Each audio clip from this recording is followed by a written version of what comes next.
বন্ধুরা, আকাশে রহস্যময় আলোর ছটা কি ভিন গ্রহের যান? ঘুম হলো না অনেকের। রাতের আকাশে আচমকা এক আলোর ছটা দেখে চোখ আটকে যায় অনেকের। যা দেখছেন তা কি ভিন গ্রহের যান? শেখথাই মাথায় ঘুরতে থাকে।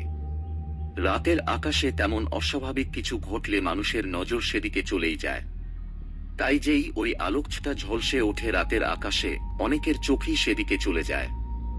এমনিতেই ভিন গ্রহের যান, ভিনগ্রহী মানুষের আনাগোনার কথা লোকমুখে ঘোরে। অনেকেই বিশ্বাস করেন ভিনগ্রহীরা মাঝে মাঝেই পৃথিবীতে আসে। তারা যে যানে চেপে আসে তা সাধারণভাবে গোলাকার হয়, তাতে উজ্জ্বল আলো জ্বলে। রাতের আকাশে এক রহস্যময় আলোর ছটা সোমবার রাতে টেক্সাসের সান অ্যান্টোনিওর বাসিন্দাদের ঠিক তেমনই একটা সন্দেহে ফেলে দিল। তাদের অনেকেরই মনে হয় ওটা ভিনগ্রহীদের যান হতে পারে। আমেরিকার নানা প্রান্তে এই ভিনগ্রহীদের আনাগোনা নিয়ে নানা কাহিনী ঘুরে বেড়ায়।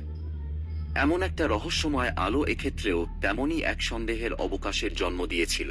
ফলে রাতে অনেকেই দীর্ঘ সময় জেগে কাটান। অনেকেই মনে করেন তারা স্বচক্ষে ইউএফও বা আনআইডেন্টিফাইড ফ্লাইং অবজেক্ট দেখেছেন। অনেকে আবার ওটা কোনো গ্রহাণু বা উল্কা বলেও ব্যাখ্যা করেন। জল্পনা ক্রমশ ছড়িয়ে পড়তে থাকে। ছবি তোলাও শুরু হয়ে যায়। অবশ্য ওটা ভিনগ্রহীদের যান নয় বলেই জানাচ্ছেন বিজ্ঞানীরা। ওটা গ্রহাণু বা উল্কাও নয়, বরং তাদের দাবি ওটা আসলে স্পেসএক্সের ফ্যালকন 9 রকেট। স্পেসএক্স জানিয়েছে ওটা তাদের ফ্যালকন রকেট হতেই পারে, কারণ ওই সময় সেটার অবস্থান টেক্সাসের উপরই থাকার কথা। বন্ধুরা, মহাকাশ সম্বন্ধে নতুন নতুন আপডেট পেতে চ্যানেলটিকে সাবস্ক্রাইব করুন পরবর্তী ভিডিও দেখার জন্য।